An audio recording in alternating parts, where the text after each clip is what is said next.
Some good information you're going to give our listeners, and you're going to make some distinction here. We talked a little bit before we got on air between private equity and venture capital. And I'm sure for entrepreneurs out there scratching their heads, getting hopefully tagged by all these folks and willing to go to the table, understanding the differences. So yeah. If you would give us an introduction, that would be great. Yeah, no, that would be a great opportunity, I think, for your listeners. By way of background, I'm a corporate attorney. I've practiced for the better part of 20 years in this space, meaning venture capital and private equity, in addition to general corporate transactional matters. And I thought it might be effective for entrepreneurs, business owners, to understand some of the nuances and distinctions between those two areas. So typically when someone talks about venture capital, really what you're talking about is a concept that's going to be funded by outside capital.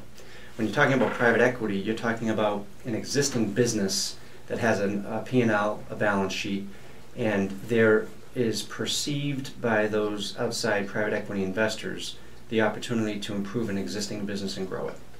So what about the liquidity event? With most venture capital funded ideas, there's a portfolio of companies. You might have 10 or 12 in the portfolio. Maybe 1 or 2 of those are going to carry all of the 10 to 12 of them. Most of them are discounted at between 35 to 70% in terms of an IRR, an internal rate of return, in order to assist the limited partners as well as the general partners in terms of getting their investment. With private equity, and of course the liquidity event is either a company sale or an IPO. In private equity, what do you consider ultimately to be the payoff strategy?